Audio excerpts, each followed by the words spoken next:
Welcome to the show. Well, hello everyone. Welcome to the beginning of the last days. My name is Laura-Lynn Thompson, and it is good to be with you today. As always, I like to start the show by reading from my dad's Bible. Yesterday, we showed a picture of my dad and this very Bible. I was about 6 years old, and it was on his lap. That was really neat to find that. We have had a leak in our garage.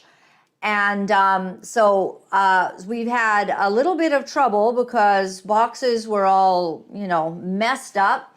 And so we had to go through old pictures. Well, I've been doing it, going through them for hours, days. And I found that one. It's not only that, though. I have to repack all of the stuff that was in the boxes. So it's been crazy.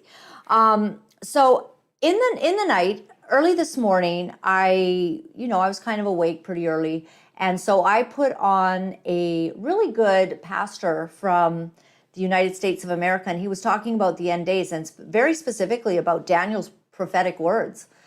And Daniel, the first chapters, of course, there's Daniel in the lion's den. We all know that. And he had to stand up, and some other stories, Shadrach, Meshach, and Abednego. But then towards the latter part of Daniel, he goes into a prophetic word for a season to come, for days to come. This is what it is. So I thought, well, what did my dad underline?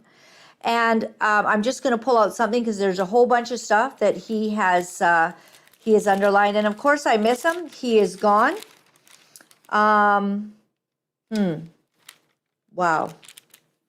Okay, let me start here. Daniel 8 and in verse 23.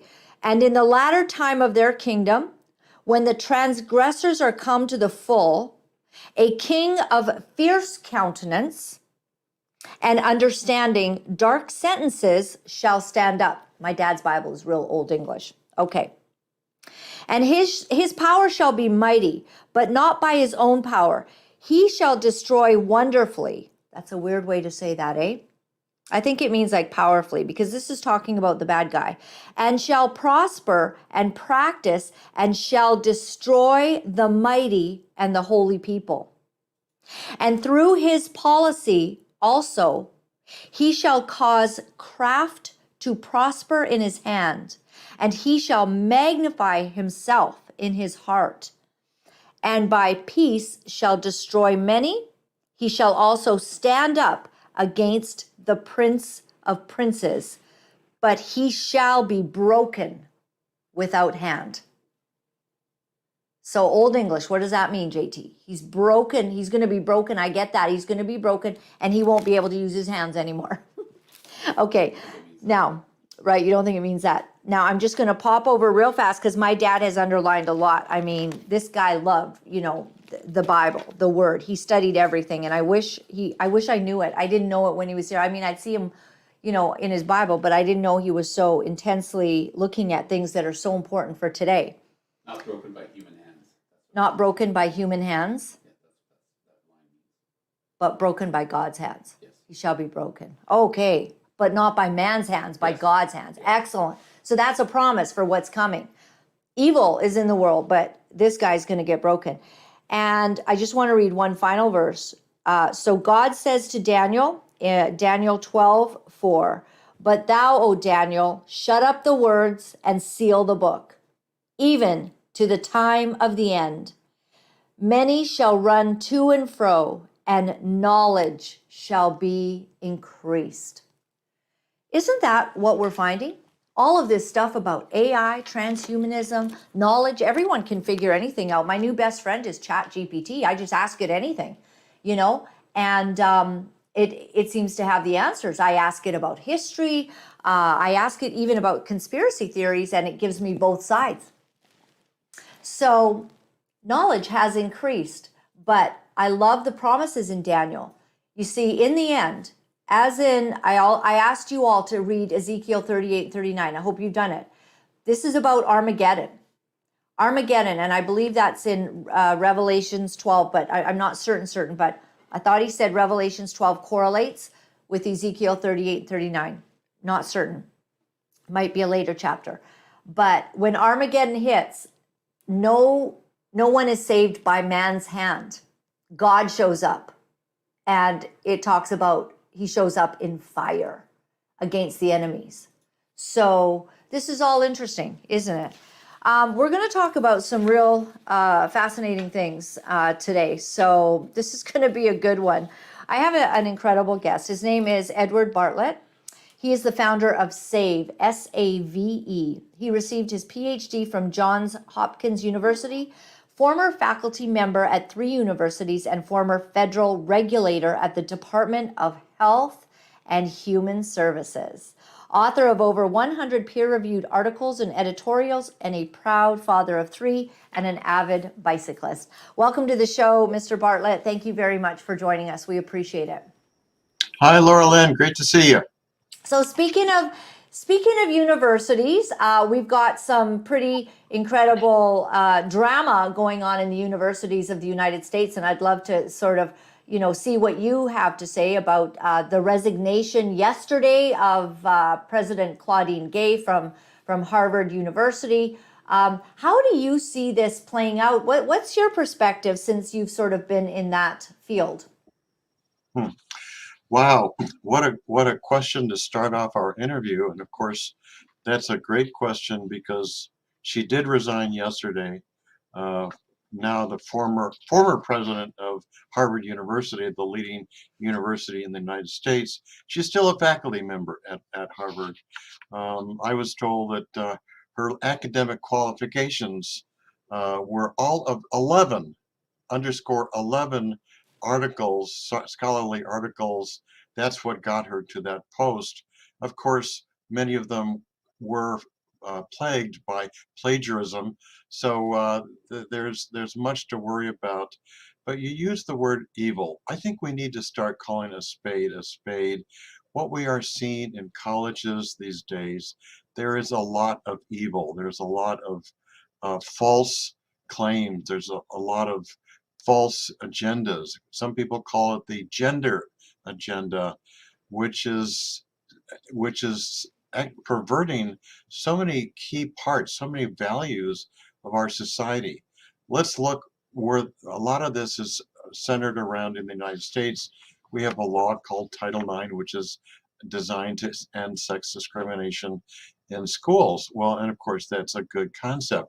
But what happens if you change the definition of sex to include gender identity? Biological sex, of course, is a empirical scientific fact, whereas gender identity is a feeling. It's a subjective feeling. So when you combine a biological fact with a subjective feeling and mush them together, you're obviously asking for a whole lot of trouble. Wow. That is so much and so brilliant. I had a question early on when we were speaking of Claudine Gay. Sir, do you think that Harvard is going to take a hit because they have to keep her? I mean, if Obama calls you and, she's an African American, you shouldn't be firing anyone who's African American, it seems like, right? It's super easy to get rid of the other colors, but this is hard. Then Obama calls, and they're keeping her on the faculty, but it's my understanding there's some 50 plagiarized, works that she's done. And how is this good for the university? They're in a rock and a hard place. This is what's happened to that woke left you're talking about. And this is one example of the evil in our society, and we're seeing this both in Canada and the United States. We don't want to pretend that Canadian we are seeing it here. Yep. Are immune to these problems, but fundamentally we're classifying people not by their character, by their accomplishments, by their writings. We're classifying people by superficial things like race, gender, et cetera, et cetera. So that's definitely not the way of truth. That's not the way of justice. To say, oh, you're a white man, obviously you're evil. Oh, you're a black woman, obviously you're completely full of enlightenment. That's just that's just not the way the world works. Right. So, with you living in the United States of America, are you seeing it's interesting that there is an awakening? Like, I was thinking about how, it's been Biden's policy, the Democrat policy to open that southern border and millions of people coming in. I mean, it's just epic and very disturbing because people are complaining. You don't know who's in these groups.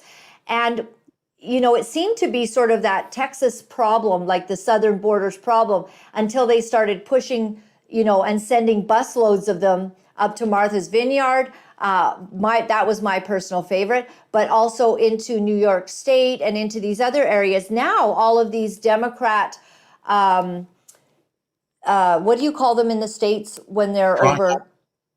Yeah, like we have premiers, JT.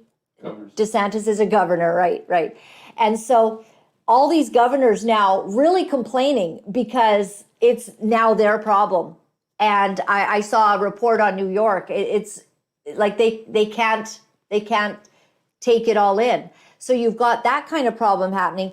Then you've got the Democrats having an issue with the protesters now. You see, they allowed BLM to burn stuff down, go after the police, loot, steal, and that was, it was perfectly fine. No one did anything about that. But then now that there's these pro-Palestine marches going on, and they're showing up at Democrats' homes in the morning, it's Christmas morning actually, to express their unhappiness about things. Well, now all of a sudden everybody's like on edge because all these things that they've allowed, the violent tendency is kind of like growing. The sense of not being heard seems to be going on in the U.S. What do you make of all of that? Is the pushback helping?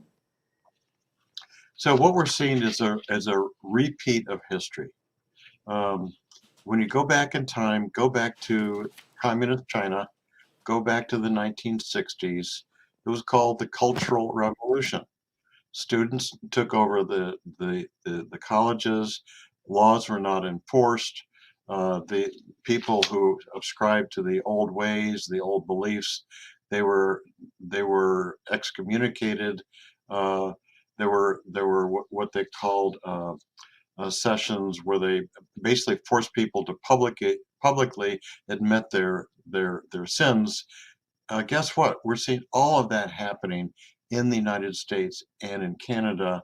It's the same process.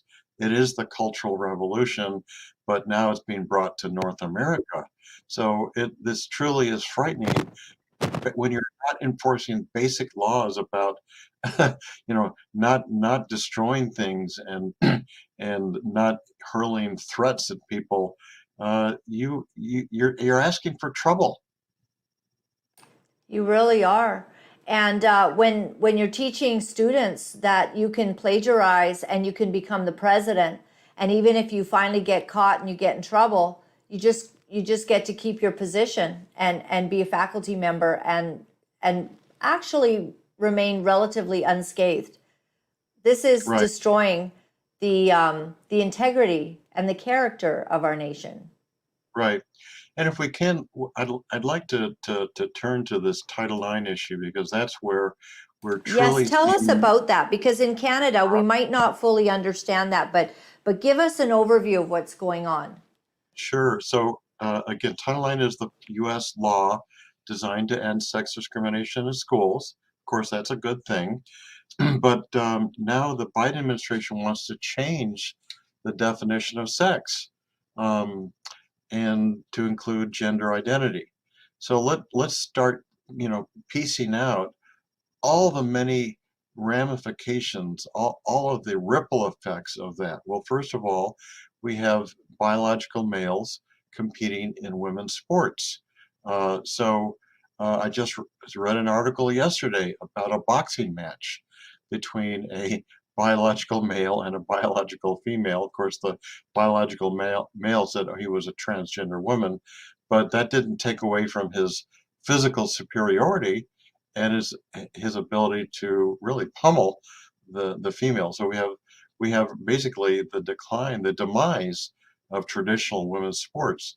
Then we go to this gender transitioning issue where a person, a kid maybe who even as young as 7, 8 years old, is somebody says, well, you have a girl's body, but you're really a boy, or vice versa. Now imagine how confusing that would be if for you or I who have been told that when we were 7 years old. I mean, that's really abusive to make those comments to a young child. In one case, there was a girl in the United States. Her name was Sage Blair. Sage Blair, she decided, she was 14 years old. She decided that she really was a boy. She started using the boys' bathroom in the local high school. Not surprisingly, the boys were not thrilled with that. And so she dropped out of high school. She ended up getting caught up in a sex trafficking ring. She was sex trafficked to Maryland. She had been in Virginia before. She ended up in Texas. She had been raped multiple times. All of this is thanks to this gender transitioning nonsense that really this is an absolute tragedy for Sage Blair. So that's another example. Sage Blair, I should add, her parents were never told when she was undergoing these, questioning in school. The school kept that a secret. So this had impacts not only on Sage Blair herself, but also on the family unit. The family was kept in the dark. Then we have pronoun mandates, right? So it's ridiculous. I mean, let's say pretend I just demanded I want everybody to address me as your excellency. Well, of course that's absurd. But when we have kids who are 10, 12 years old demanding they want to be called by their gender pronoun, and it can be made up whatever they want it to be. And if they don't do that, by the way, they could be hit with a Title IX sexual harassment complaint. And again, that's really happened. I'm not making this stuff up. So, on and on we go. And I haven't even talked about, the obliteration of campus due process for students who are falsely accused of sexual misconduct. Wow. It just seems like there's a loss of common sense when you talk about, putting a male body into the ring, a boxing ring. Males have much more muscle, many more muscles. They've got denser bone, particles, and it just seems that it doesn't make sense. Somebody that's been dealing with this up here is Jordan Peterson, and he got in a lot of trouble in our universities, and he's just a really incredible man that long before any of us were noticing what was happening, he was starting to speak out. And early on, when I began to understand that they were indoctrinating kindergartners with the gender, the ability to change your gender, and telling kindergartners that they could switch out, he began to be a force to be reckoned with in the media, but he had to pay a very high price for speaking out like that. And that seems to be what happens, is that it doesn't make sense that you have to force people to call somebody else by something that you don't agree with or believe in. It's not scientific, and it's compelled speech, as he would put it. So these are things, I guess, that you've been watching exactly happen in your country. Yeah, and let's go back to communist China. One of the tactics used in communist China was these re-education camps. People who had strayed from the party orthodoxy were sent off to a re-education camp for perhaps a year to learn the correct way of thinking. Well, in essence, that's what happened to Jordan Peterson. He was mandated to attend classes where he could be instructed on the proper way to think and the proper way to talk. Now, this is maybe okay in communist China. It's not okay in Canada. It's not okay in a country that considers itself to be a democracy. So, again, this is an attack on the soul of Western society, on Western civilization.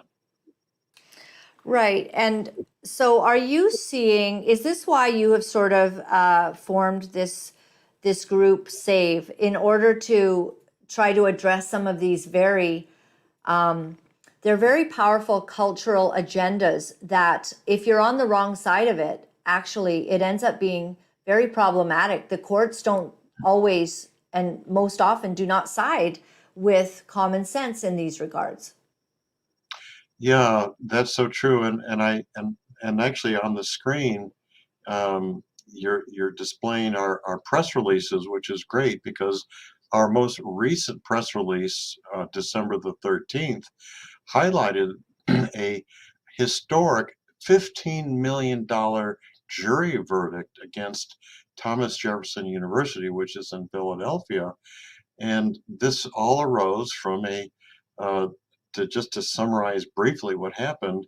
So a female resident um, literally forced whiskey into the lips of a orthopedic surgeon at this university. And they already had this party, so they were all a little bit tipsy, and then add the whiskey. Well, they both kind of fell to the ground, and before you knew it, they were having sex together. It clearly was not consensual sex. So this man, his name was John Abraham. He actually notified his supervisor to say basically he had been raped by this female at Thomas Jefferson, and that was the procedure at Thomas and Jefferson. And unfortunately, his supervisor said, "Oh, well, that's just foolish. Women, women are never sexually aggressive. Women never take advantage of men." So obviously, he just made this up. So he didn't even report the incident to the Title IX office responsible for this. So bottom line, he was forced out of his position as a faculty member, as an orthopedic surgeon. Um, and finally, the university mounted an investigation, found no wrongdoing on his part, but the damage had been done. He had been forced out. And that's why the verdict was so big, because 11 million of that was to compensate him for the lost wages, the lost income over several years. So, and then an additional four million because the jury was so irritated with the outrageous behavior of the female resident. So, $15 million, that's a lot of moolah. That is a lot of moolah. And so, do you think that this says signals the fall of the Believe Women movement? Um, is are we kind of are we starting to find some ground where there will be more justice? But it's a long road. It looks like. I mean, the whole basis of a fair uh, adjudication process is an impartial investigation. If you're impartial, you have to listen equally to both sides, and you have to be fair-minded. You have to not automatically give credence to one party or the other. Well, that's what the Believe Women movement does. It says, basically anything the female says, it has to be true. Anything the male says is probably false. Well, that, that just, again, harkens back to, the Cultural Revolution in China. That's not how due process works. Do you believe, sir, that the education system has been hijacked and taken over largely without us knowing? Um, there are definitely parts of the education system, especially higher education, in the United States and in Canada. Um, I think actually it's fairly obvious. I don't think it's a secret. I don't think it's under the water. There's so many examples. Start with Claudine Gay. That was just the most recent example. But I'll tell you something I was reading about just yesterday. This happened 5 years ago. There was three university professors, and they thought, hey, let's do a spoof here. Let's let's just fabricate some studies that purport to show that that men truly are the monsters that feminists are saying, and let's submit it to some of these gender journals and see if they publish our articles that make these outrageous claims that have no basis in scientific fact. Well, yes, these articles actually were published, were accepted, were published. So yeah, so this is pretty not very secretive. This particular case was very obvious. It was actually written up in the Wall Street Journal. So yeah, but I think there's this again. You know, we saw in the Cultural Revolution, uh, people saw what was happening, but they were intimidated. They were intimidated by the government. They were intimidated by this broader, call it a hysteria. I think that's a pretty accurate term here. There was a broader cultural hysteria that said, you know, if you know, you have to believe women or else. Wow.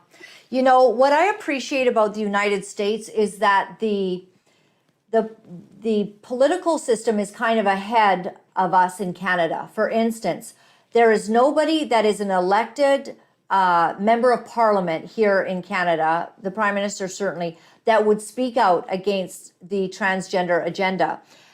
So on your website, if you can share this, you've got three presidential candidates now openly speaking against what the education system has taught with respect to transgenderism. You've got Ron DeSantis, Vivek Ramaswamy, and Donald Trump.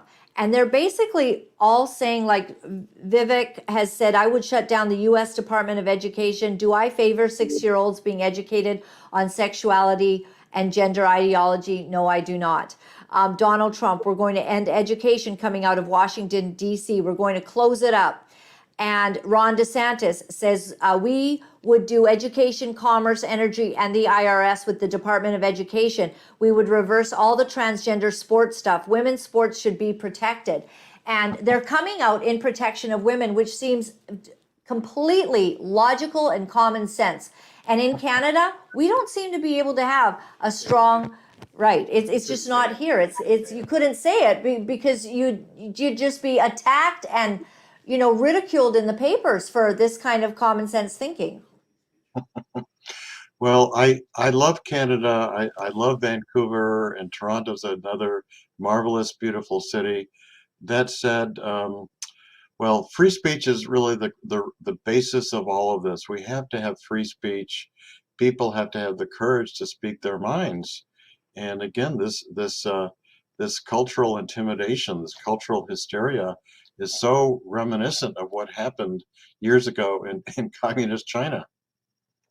Right. Have you heard of our Bill C4, where in Canada, basically every single member of parliament voted in favor across all aisles. So the candidates and the parties that hate each other voted in unanimous consent to criminalize and put potentially a psychotherapist, a parent, anyone who counsels, pastors, anyone who talks to children, anyone who wants to transition. They made it illegal to give them counsel not to do so.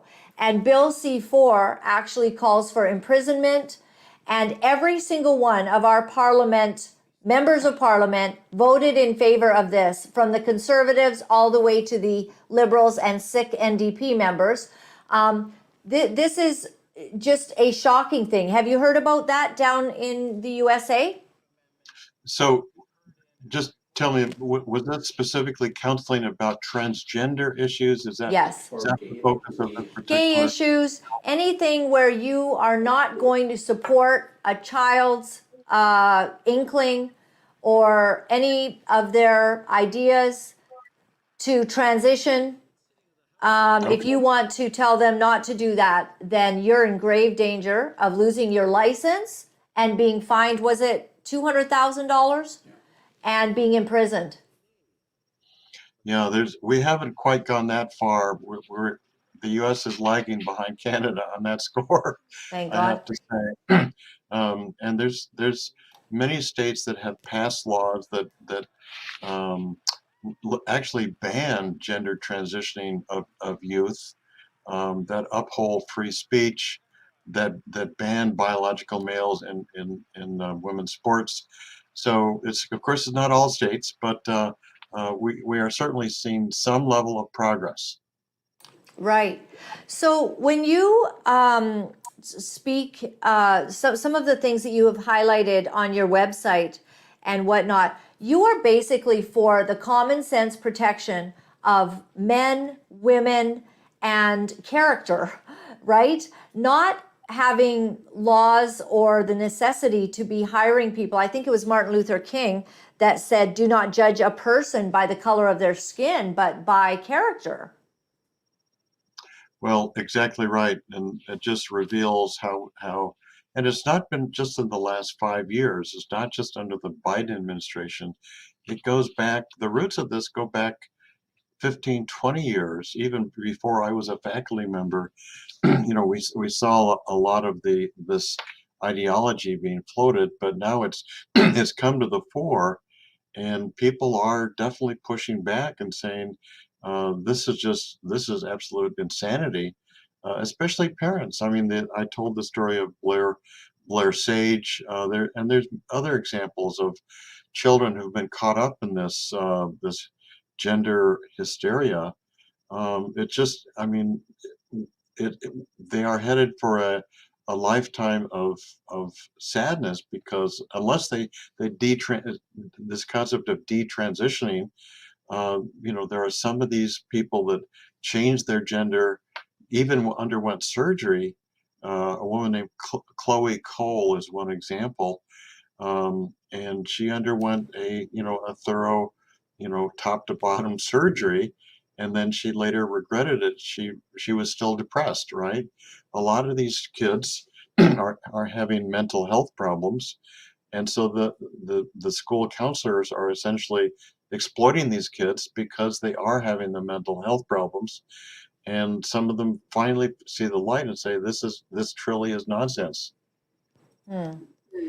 Do you feel that you can make a difference then? Do you have people do they join your website? Are you working with other educators?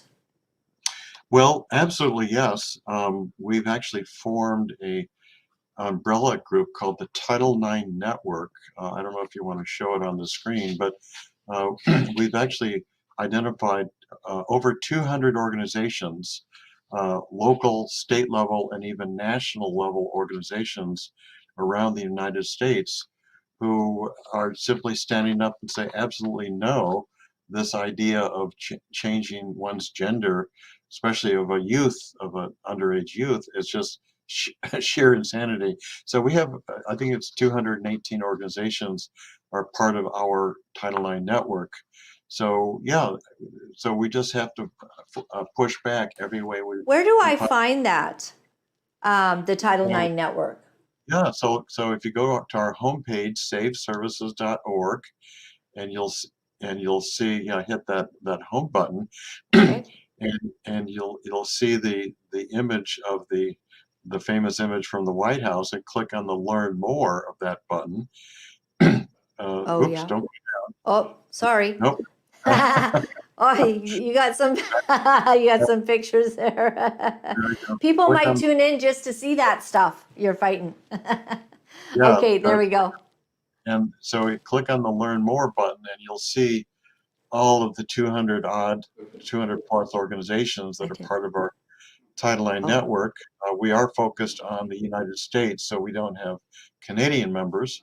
But yeah, we definitely have a very strong group fighting this issue at the local level, like the local school boards, state level with state legislation, and the national level as well.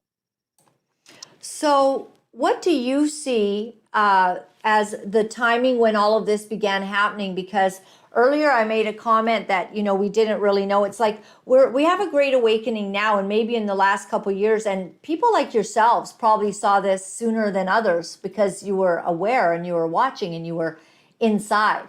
But many people, until COVID, they didn't know that their kids were being taught certain things. Critical race theory, for instance, I think that became something that just exploded after all the parents had to start doing online teaching with their kids, and they went, what?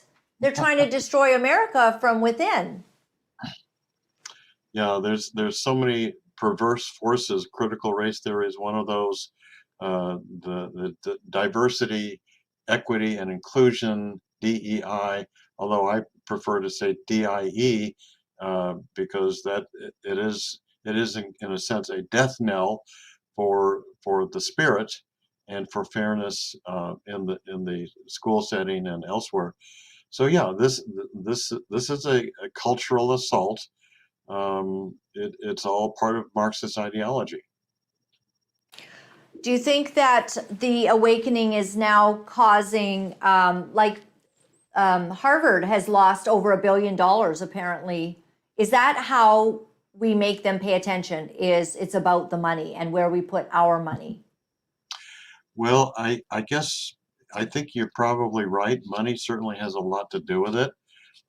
We actually did a national survey, representative sample of the United U.S. citizens, and we asked these questions about, biological males and women's sports. Overwhelmingly, Americans are opposed to these ideas. I think it was 71% of Americans of our survey said they were opposed to biological males and women's sports. So the population, the public itself, has a good Is grasp on opposed. the issue. Yes. Right. That's what's Yeah. so shocking, that Yeah. some few radical percentage has kind of seized the day and seized our institutions, which is very frightening that this has happened. Very frightening indeed. And we just have to start with the local school boards, right? In our own neighborhoods, in our own towns and cities, we have to get the school boards, give them a reality check.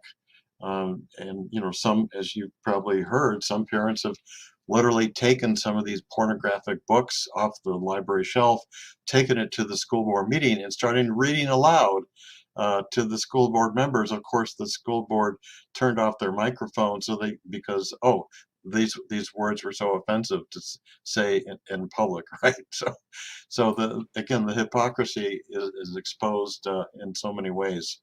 The hypocrisy is being exposed in a lot of ways, isn't it? Like, you can't read this book out loud in front of adults, but you can in front of grade fivers, right? They can have access to this slime.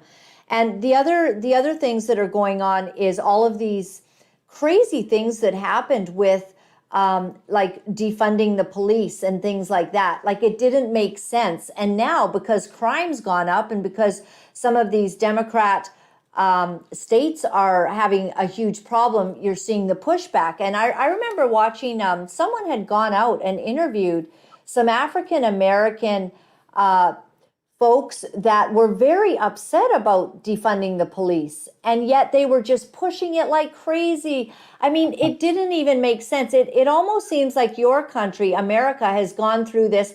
Anything that Donald Trump wanted to do, maybe we just go opposite of that.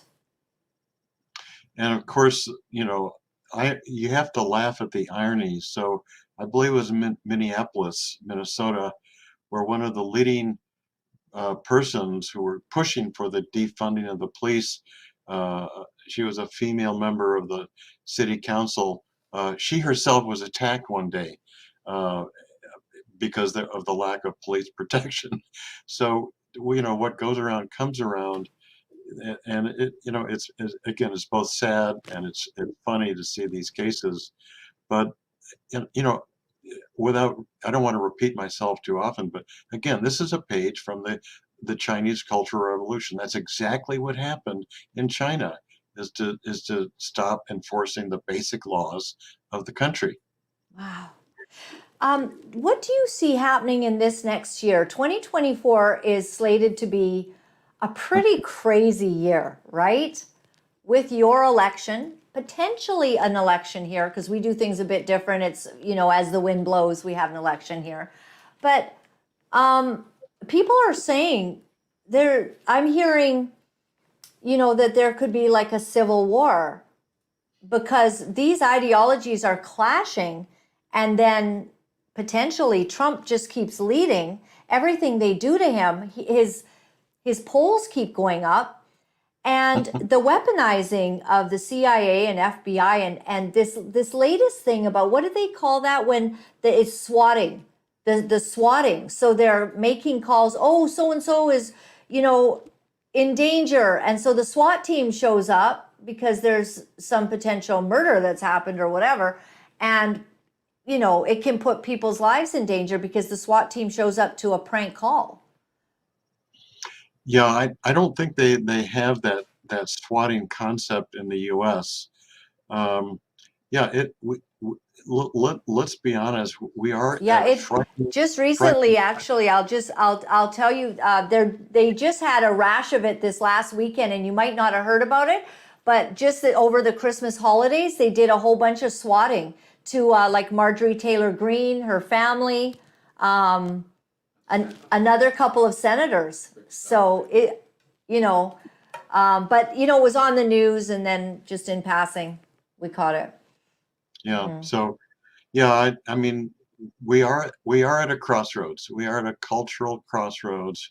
Yeah. We could go, we could go either way, and it's just incredibly important for every listener to your show, and people across the continent, North America continent, to speak out, to just say this is, we live in a democracy.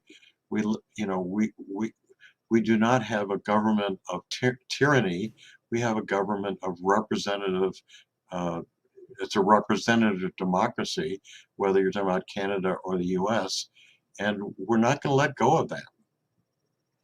100%. My final question to you is, in all of your years, is there a concern as you're watching some of this, an increase in a tendency toward violent speech and violent behavior?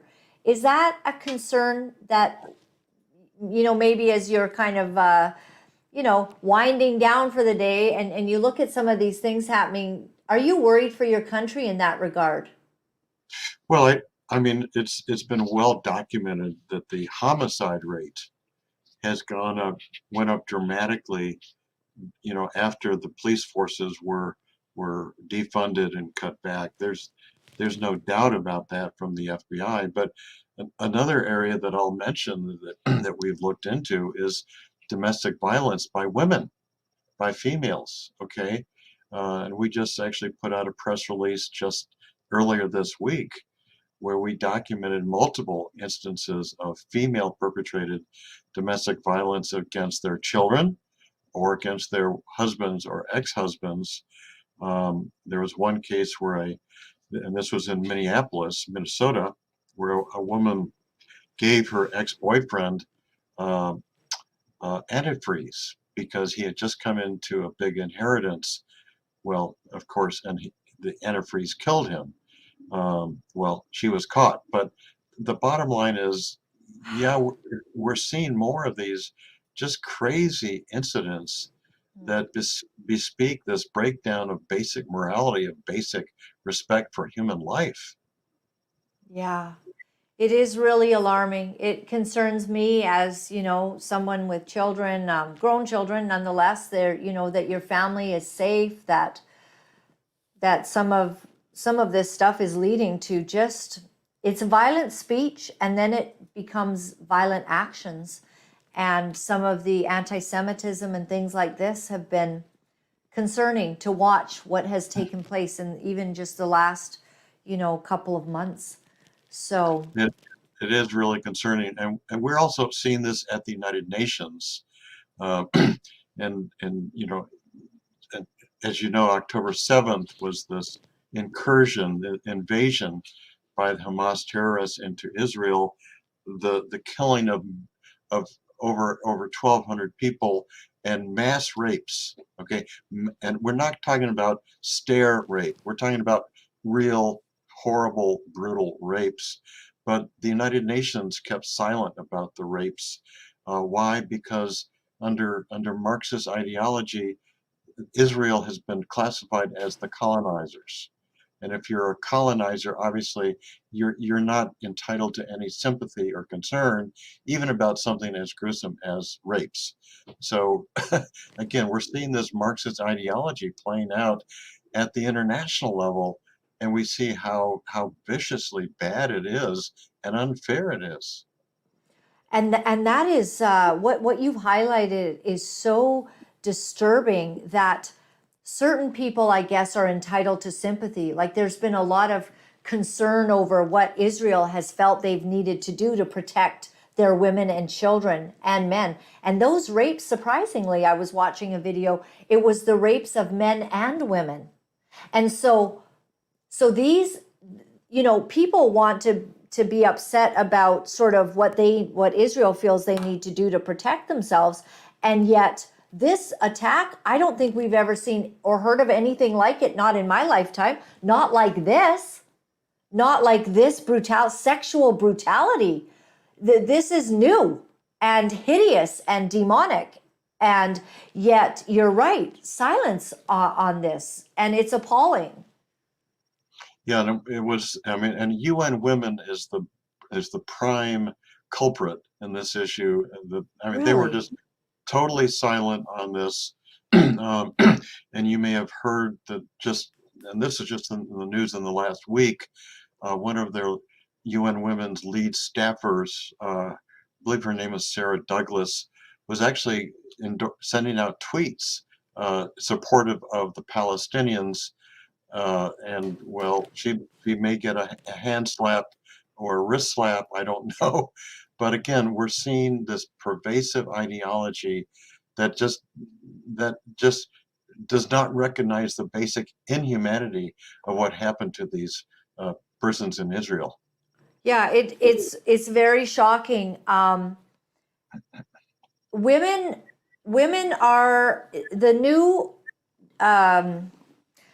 bunch of women are very disturbing to me because they burned their bras in the 60s, and then you've got the feminists, and then all of a sudden it doesn't matter if a man is taking the title for the boxing championship because he's a man who says he's a woman. And they're just so quiet, like deer in the headlights, and so stupid and ignorant and lacking in courage to speak up. And nothing makes sense. And so you're fighting for women's rights, and yet you can't speak out on these things. You're a big advocate for women's rights, and yet women were treated in the worst fashion we've ever heard in history, and you can't defend and speak out strongly. And then everyone's afraid to be looking politically incorrect. And cowardice is really at the heart of it, is what I feel. Even if people do want to speak out, they don't. And I think that's costly. I think it's costly not to speak. And that's what you're doing with your organization, is you're speaking and you're bringing it to light. We're speaking out. We're doing it in a factual manner because the facts themselves are so powerful, are so stunning, are so shocking. We don't have to exaggerate or elaborate or we just state the facts. There was these mass rapes of Israeli women, and UN Women went silent on that. That's a fact. So we don't have to elaborate on these. We just put the truth out there, and people are shocked. Right. Telling the truth. Well, I want to remind everyone of your website, which is saveservices.org. And if people would like to know about some of these issues, I know that we have a lot of people who do their own research that will just eat this stuff up. Thank you. We're so glad that we ran across your work and that we have discovered you. I welcome you to please keep us informed about whatever is happening.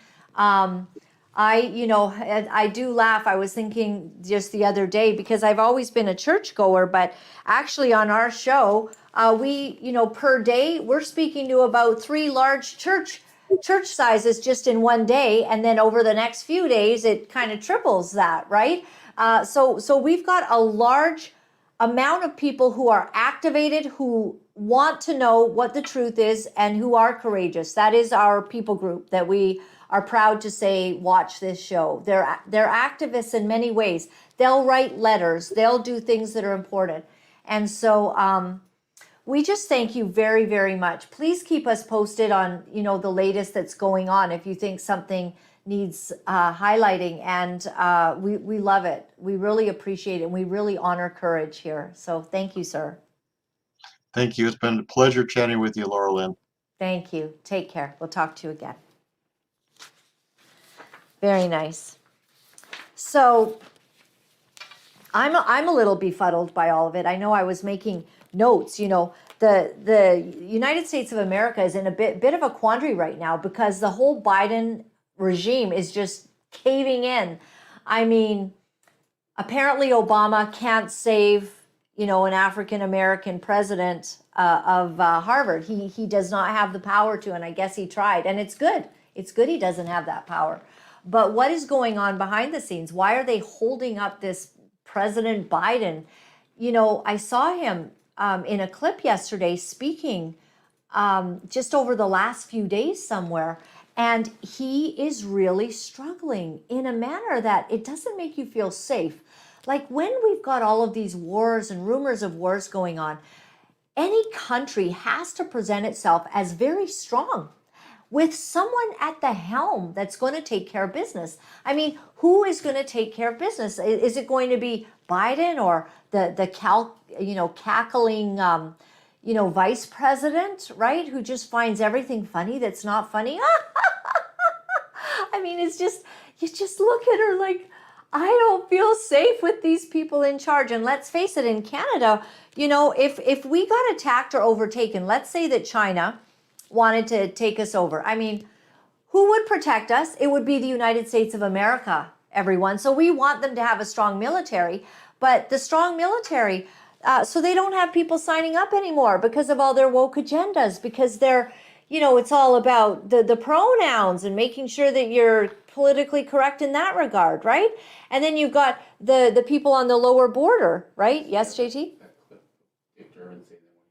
Oh, yes. Do you have that handy? Yeah. So this is why they say they're bringing in all of those immigrants into the United States, because maybe they will fight in the military. Take a look. Her bill, and I hope I describe it accurately, says that if you're an undocumented person in this country and you can pass the physical and the required test, background test, the like, you can serve in our military, and if you do it honorably, we will make you citizens of the United States. Do we need that? Do you know what the recruiting numbers are at the Army and the Navy and the Air Force? They can't reach their quotas each month. They can't find enough people to join our military forces. And there are those who are undocumented who want the chance to serve and risk their lives for this country. Should we give them the chance? I think we should. Senator Durbin, so is he a Republican or a Democrat? He's a Democrat. So that's why he sounds so stupid. So he thinks that people who won't fight for their own country are going to come to the land of freedom, getting a free cell phone and getting funds so that you can somehow amalgamate yourself and hide. Oh, getting a court date that's into, 2030, and you won't show up for that. They're literally going to be, they're just going to hide in the country. And they're really going to hide when Donald Trump comes in and he's going to want mass deportations. They're really going to hide then. But this guy thinks that they're going to sign up for the military. Why? They're already in. They don't need that. They're going to become citizens because they claim that they're in harm's and they're in danger. So they're getting let in by the thousands every single day. Hundreds of thousands. And so why do they need to fight for our military? Does he really think that's going to happen? I don't think so. Really nuts. And then you look at this border, which is Biden's policy to let everyone in. And I guess nobody says nothing. The Democrats don't say anything because they want them to be given the right to vote right off the bat. Oh, come in. Oh, if you're here, you can vote. Vote for Biden. We love Biden. You can see the videos of them. Oh, they're so happy about Biden. all of a sudden, now the Democrats a little bit upset because, well, actually, we're not really able to handle all of these people. And apparently they're not just signing up for the military. I mean, a million of them, 2 million have come in. Why aren't the numbers going up in the military? Is that what they're doing? They're racing to the military to get into the military? I don't think so. So this is all nuts. This is all crazy. It's crazy making. Let's defund the police. Oh, the homicides are just skyrocketing. Oh, you know what? That was kind of a bad idea. I don't know, because Trump thought it was a good idea to have strong enforcement. No, they don't. So everything's going stark raving mad, and that whole left-leaning side is kind of falling in on itself. But we're going to have a real problem coming up because they just can't stand losing. So let's look at this issue with the election coming up in 2024. This is what's so destabilizing to the country, because if no one's allowed to intervene and an election happens and they don't like the outcome, these crazy nut jobs, there is no end to their nuttiness. And so this is a very volatile, disturbing season in history.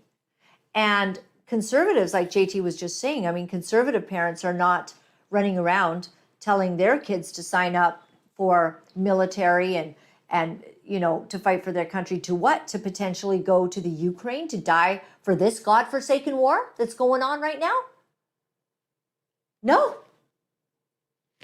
People don't want the blood of their children going towards that. If you've got to fight and you've got pure evil to fight, then we all got to fight in any way we can, but not in someone else's idea of some stupid, ignorant war that takes the blood and the lives of our children.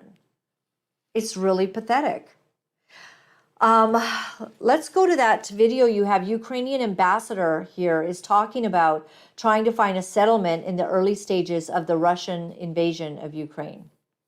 I was in that moment in the group of Ukrainian negotiators. We negotiate with Russian delegation practically 2 months, in March and April, the possible peaceful settlement agreement between Ukraine and Russia. And we, as you remember, concluded so-called Istanbul communique. And we were very close in the middle of April, in the end of April, to finalize our war with some peaceful settlement. For some reasons, it was postponed. But to my mind, Putin, this is my personal view, Putin in 1 week after started his aggression in 24 February last year, very quickly understood he did mistake and tried to do everything possible to conclude agreement with Ukraine. And Istanbul communique, it was his personal decision to accept the text of this communique, which totally far away from the initial proposal of Russia, ultimatum proposal of Russia, which they put before the Ukrainian delegation in Minsk. So we managed to find a very real compromise. So Putin really wanted to reach some peaceful settlement with Ukraine. It's very important to remember. Yeah, so back in this, speaking of the godforsaken war, I remember, if you remember, when Putin, and this guy, he's a bad dude, has done all kinds of crazy stuff. You wouldn't want him as a friend or anything, right? He'd be an interesting guest, I guess, if he's in a good mood to tell the stories, right? But they really, they went super slowly. There was an opportunity for settlement in this. But guess who didn't want that? Vladimir, am I saying his name right? Zelensky, right? Because he has gained millions and billions of dollars through this, unaccounted for, right? So the whole world is it's nutty. And we find ourselves wondering, well, who do you trust? And we're not in control, are we? We the people? We're not. the powers that be that control the funds, that make the money, that make the big money, and seem to have insider trading. I thought that was very interesting. We watched a news item yesterday of all of the people in the United States Senate and that are in the House that they, you know, if you look at their stock profiles, oh, they just made so much money. They're so smart, I guess. They make all the right decisions about what stocks that they should be buying, right? Oh, then you find out the government gives a large contract to so-and-so 5 days later after they bought all this stock, or they sell it at just the right time. All this insider stuff's going on. And just really disturbing, right? But we're not in control of any of this, and that's what's hard. And that's why I say, if you watched my show yesterday, that we have got to have nerves of steel. We have got to have a very sound mind, because God has not given us a spirit of fear. As we watch all of this happen, let's remember what God promises in Daniel and in Revelations. When Armageddon happens, the fire shows up and takes out the enemy. And you might say, you really believe all that stuff, Laura-Lynn? I sure do. I sure do. I believe all of it, because all of the prophetic words up to this point in history, so many have been fulfilled. And there's a few more things. I mean, it says Damascus will be laid to waste. There's been some stuff happening, and I'm just glad they're taking out Hamas leaders, getting, very, very profiled, distinct attacks against these guys that have actually done this, and that's good. I'm very sad that women and children can be seen in videos walking through the middle of Gaza. That's very bad parenting. Very bad. Tucker Carlson speaking at Turning Point event about how both parties are trying to destroy the U.S. right now. And that means that has impacts on Canada. Take a listen. So the objective of, I would say, the entire administration and its enablers in the Republican Party, which is most elected officials there, is to destroy the United States, the recognizable United States, the country you grew up in, the country you've been living in, say, 10 years ago. And that's kind of obvious to everyone. But too few people pause and ask, well, what is that? Like, these people live here. They don't all have secret island getaways, especially now that Epstein is gone. And so if they succeed in their project of destroying the United States, where are they going to go? It's a little bit like burning your own house down. So why would you do that? That's not just an act of destruction, it's an act of self-destruction. So is that a political program? No. A political program is designed to help the people who institute it and their voters and donors. Their program helps nobody.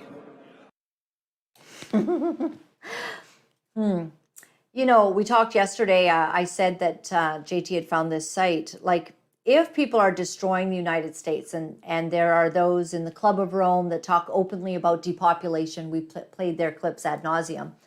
If you've watched the show, like, they get a real, it's just really something for them to sit back and contemplate on.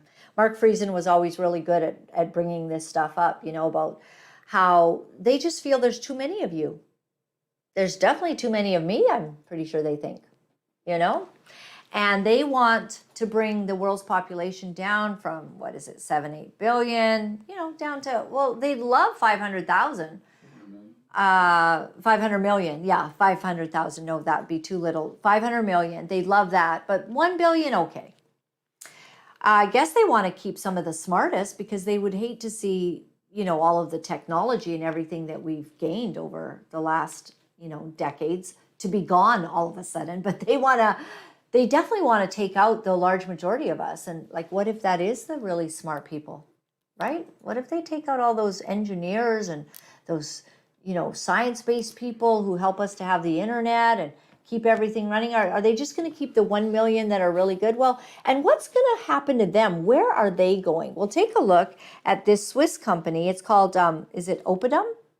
Opidum, and it builds luxury bunkers for the world's wealthy.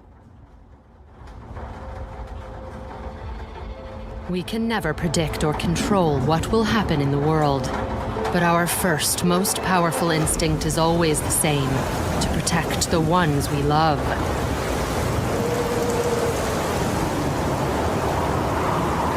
I want that house. To provide a sanctuary where they can be safe and secure, out of danger and out of Is this sight. the kind that Zuckerberg's getting? But with all the comforts of Hawaii? home and surrounded by their most precious possessions. Look at this.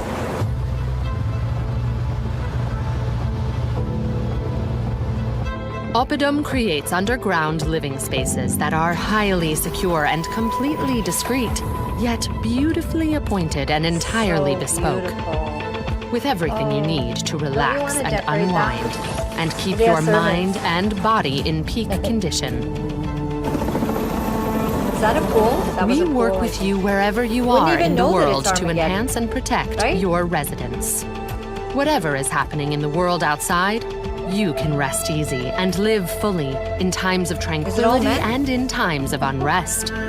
Entertain friends and enjoy private time with your family, or just savor having a safe place to reflect. Okay, so you've got your own little... Your private gallery art keeps your gallery. collections in perfect condition and is built to the highest security standards.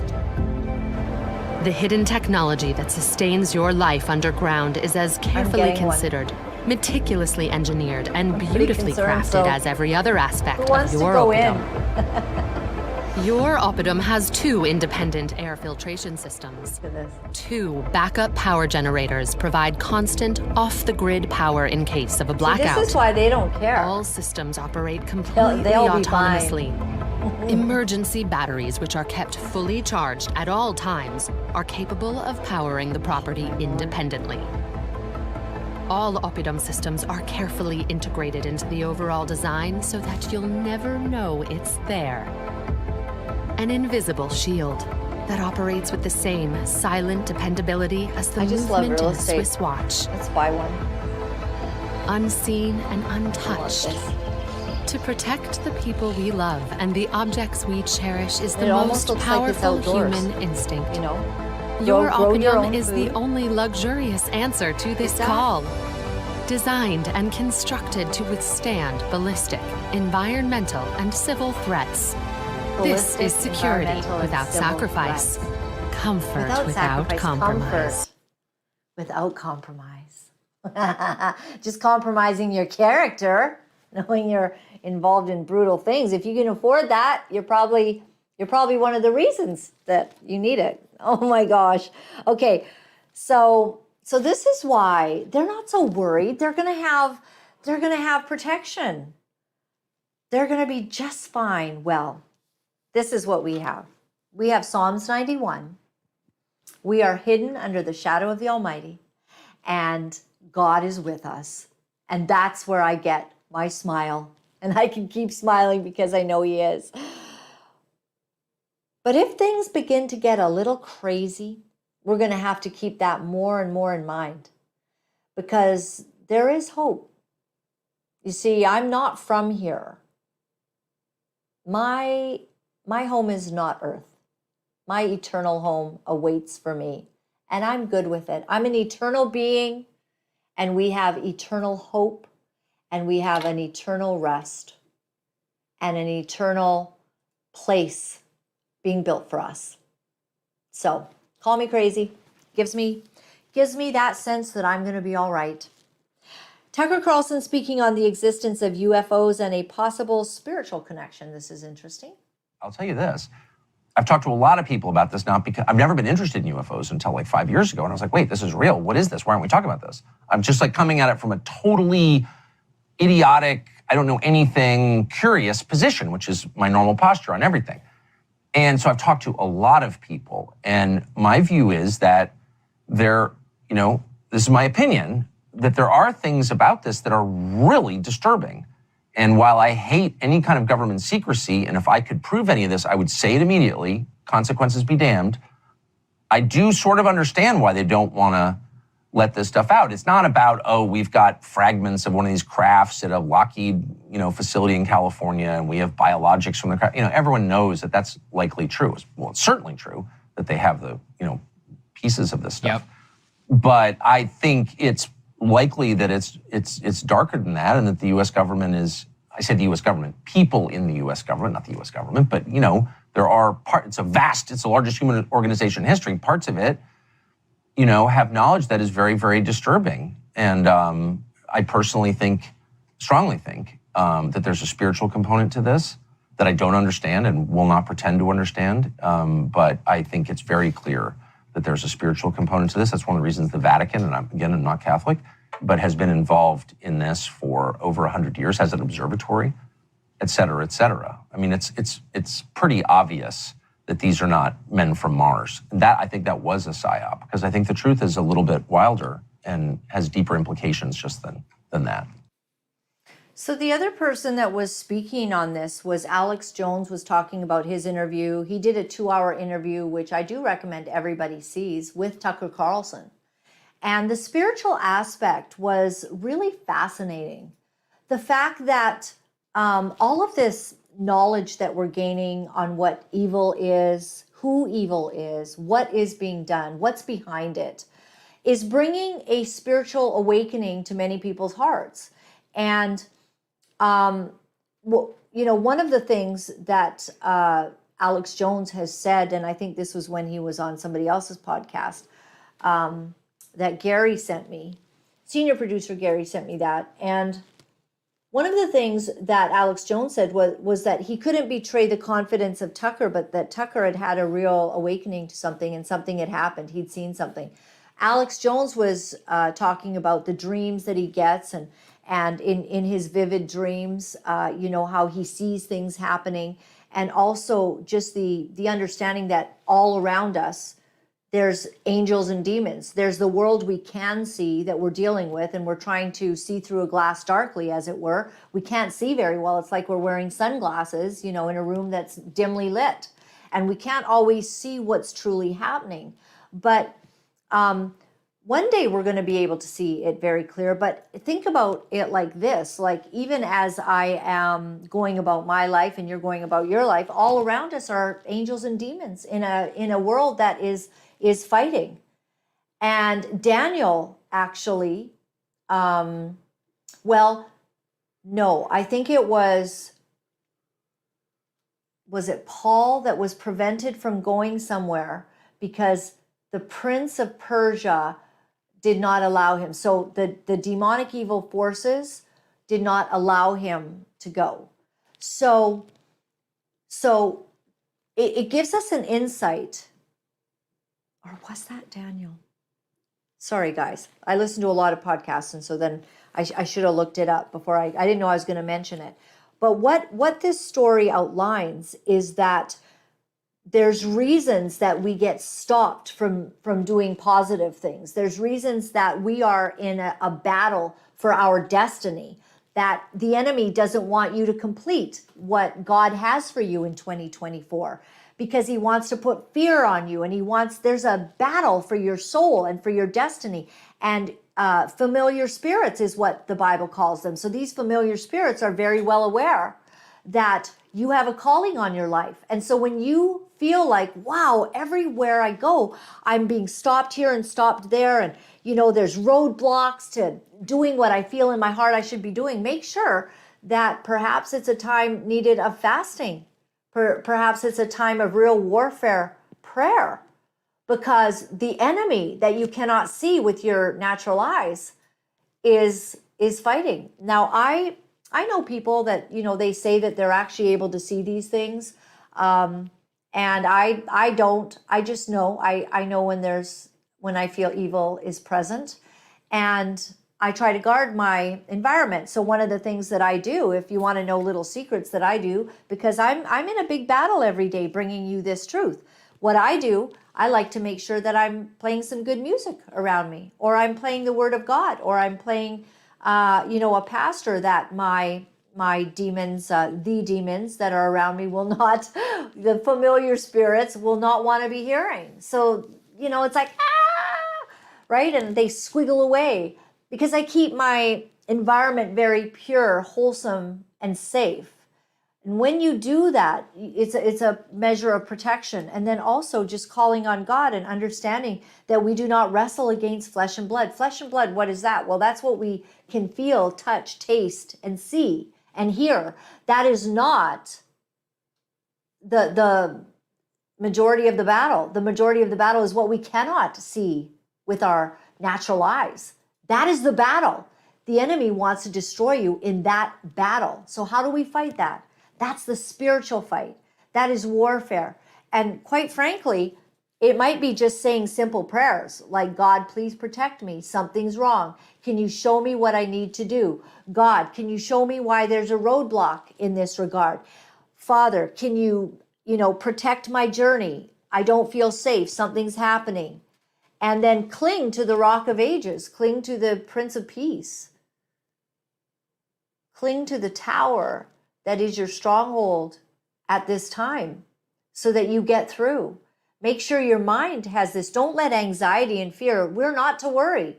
If you're worried, I'll tell you why. Because you don't trust God. That's it. I worry sometimes. I'm not saying we don't do it. But if we are worried and we are in anxiety, it's because we're not trusting God to see us through. Now take a listen to Brigham Bueller speaking on the Joe Rogan experience on the evil history of Big Pharma. There was a small little company that reached out to the Third Reich and said, hey, we need 150 participants for our clinical trial. The Nazi regime shipped 150 healthy Jewish women to this pharmaceutical company to test its products. Literally, within 6 months, there's letters back to the Third Reich from this pharmaceutical company saying, thank you so much for your cooperation.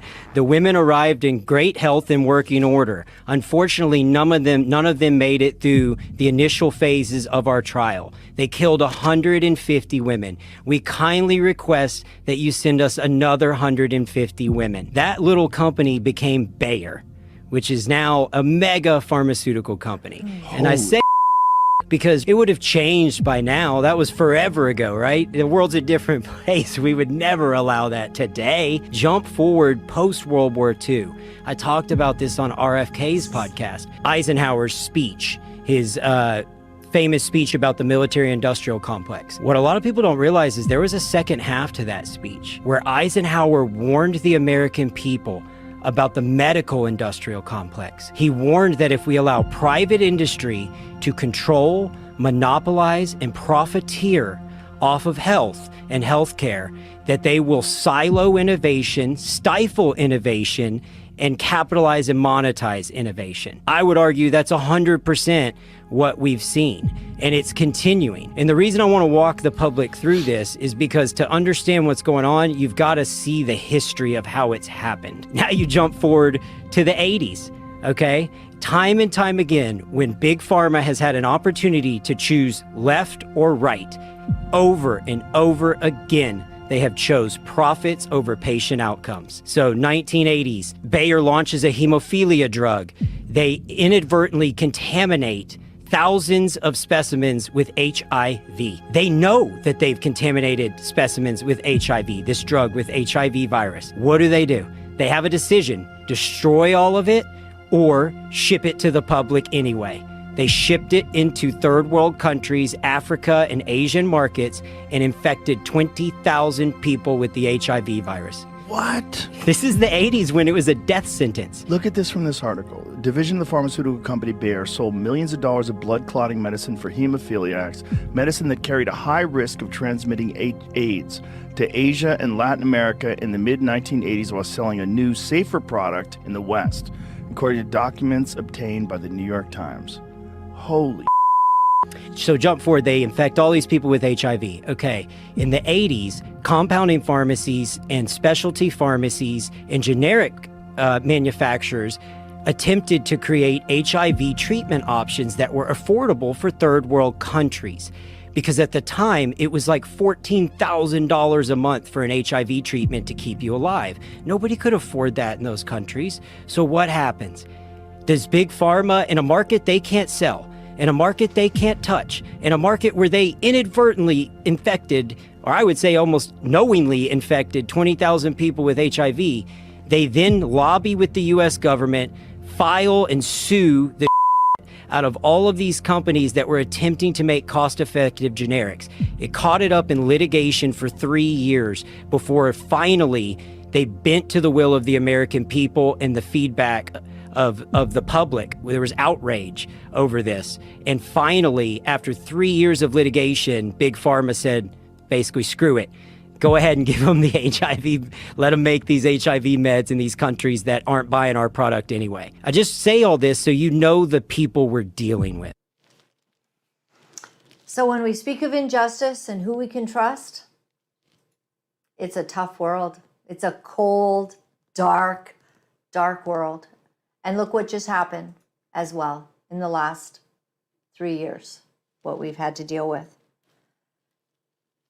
There's only one place to put our hope and our trust in, and that's in God. I urge you to share this broadcast with as many people as you can. Tell your friends and neighbors, tell those that you associate with, tell those that you go to church with. Would you share with them that there's a show that's covering real mainstream issues and that does it from a biblical perspective? Would you help me to get the word out to do that? That would be wonderful. My website is Laura-Lynn, Laura-Lynn.tv, and I am very grateful to you. Thank you. Thank you to those of you who watch. You spend lots of your time hanging out with me so that we can do this together. We can get solace, we can get comfort, we can get courage, and we can get knowledge, because without knowledge, the people perish. Thank you very much for supporting this. We don't get paid by any big organizations at all. We are here because you help us to be here. When you help us to be here, you get an income tax receipt, but you also get the benefit of the harvest, because it means a lot to me when I go out to different places and they say, because of information from our show, they made decisions that saved their lives and saved their families' lives. There is not really good places that you can get the information that you need. Yesterday's show was absolutely epic. And I hope that you're seeing that the issues that we're bringing forward is things that you need to know. Talk about it at dinner time. Talk about it with your family. Ask your kids what they think. Like, let's build knowledge into our children, because something happened here where, you know, some stuff was taken over. Hey, I just want to thank Billy Jack. Thank you very much for your donation. What platform's that on? On YouTube. Okay. Billy Jack, you're awesome. And then yesterday, I want to thank Mighty Mouse 327, who donated $5 on the show. That was so sweet. On Rumble. Okay. And I was supposed to thank you yesterday, but JT handed me something and I didn't see it on time, and we were off the show. Thank you very much. And if you go to that donate button that you can see right there on the screen, you go to Laura-Lynn.tv, donate. You can become a monthly partner. You know, maybe you know you're going to be tuning in and you appreciate what I can do, and maybe you can see the show on some days and you miss it on other days, but you'd like to be an ongoing supporter of this work, this ministry. I appreciate it. Thank you. We will take it anywhere from $5 to 100. If you have 1,000, we could sure use 1,000 a month. Let me tell you, that would be helpful, you know, so we're not having any days going, oh, you know, what's happening.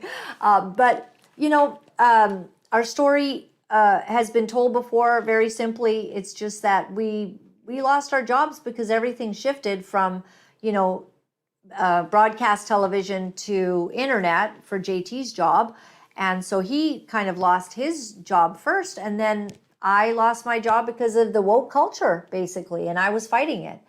And so that opened a door for us to be able to speak, frankly, without anyone telling me to shut up. You know? Some of you out there, you might want me to shut up. Then what you do is you just turn the channel, you go to a different broadcast or whatever. You don't have to watch. But the only person that gets to stop us from speaking the truth, talking about what's really going on, is God and my husband. He gets to tell me to shut up in the nicest way, I have to say. And he doesn't usually, which is really a God-sized miracle, because sometimes I can just go on and on. It is hard to get a word in, he says. but he puts up with it all. And so I appreciate him. We also have an email if you want to send an e-transfer, Laura-Lynn Live at protonmail.com. I do really appreciate my husband. He just, he has a very fine balance to me. And you know what? Just if y'all think that I do like talk nonstop, I really don't, because by the time that I'm done talking all this, all my words are used up really, and I get a lot quieter for the rest of the day, which he really appreciates. I have to say, there's a gleam in his eye that just says, thank you, So I'm a little bit quieter then. And we also have snail mail, which is in New Westminster, P.O. Box 48184, New Westminster, V3M 0A7. That repeats at the end of the show. Thank you. I want to leave you with something very powerful today. If you wonder, what are the final words that Jesus says in the Bible? Can I just read them to you? The final words. So I'm talking, it's red letter. That means Jesus is saying it. And it's in Revelations 22. It's the back of the book, okay? And we go to, I'm going to read it to you. I think if it's in red letters, it's important. Jesus said it. And then if it's the very final words that are in the Holy Scripture, it's important. This is what Jesus says. Revelation 22, verse 7, look, I am coming soon. Blessed is the one who keeps the words of the prophecy written in this scroll. Down in 22:12, in red letters, Jesus is saying this, look, I am coming soon. He repeats it. My reward is with me, and I will give to each person according to what they have done. I am the Alpha and the Omega, the first and the last, the beginning and the end. Blessed are those who wash their robes, that they may have the right to the tree of life. Do you think we'll be eating from the tree of life again, where we live forever and ever? Will that be because we'll be eating the fruit? It says that we get to eat from the tree of life if we're clean and righteous before Him. All right, then it says, and may go through the gates into the city. Outside are the dogs and those who practice magic arts, the sexually immoral, the murderers, the idolaters, and everyone who loves and practices falsehood. I, Jesus, have sent my angel to give you this testimony for the churches. I am the root and the offspring of David and the bright morning star. What an honor David must feel. King David, the Jewish king, 2,800 years ago or so, he was the king in Israel, in Jerusalem. And he was the king of the Jews, the Israelis. And in the very final sentence of the Bible, God, through Jesus, says, I am the root and the offspring of David, and I am the bright and morning star. Who is he? He is the lily of the valley. He is the rock of ages. He is the God you can go to in any kind of trouble. He is strong, powerful, unstoppable, indisputable. He's unquenchable. His fire is amazing. He is a God who stands as judge to the injustice. And when he speaks and he deals out his justice, you want to be on the right side of that. He is Alpha and Omega, the beginning and the end, the rose of Sharon, the lily of the valley, the bright and morning star. He's the God you can trust. You can trust him even as we look at all of these bad things going on. You can trust him. He's got you. He's got me. And we are going to have the time of our lives enjoying 2024. God bless everyone. We'll see you tomorrow. You know, it's not easy to deliver the truth of what our sick world is doing, but for some of us, we feel that we have no choice Because if we are silent about these abominable things, then we are letting evil go unchecked, and we cannot do that. For those of you wonderful people who are writing me and are sharing your encouragement, I am deeply grateful. Thank you for all the letters that you've been sending. Thank you for the donations and the support. I found out that in order to speak the truth, you have to become very, very strong. If you would go to my website at www.laura-lynn.tv, you'll find all of the ways that you can contact me. Remember, my friends, all is well. All is well. Thanks for joining me.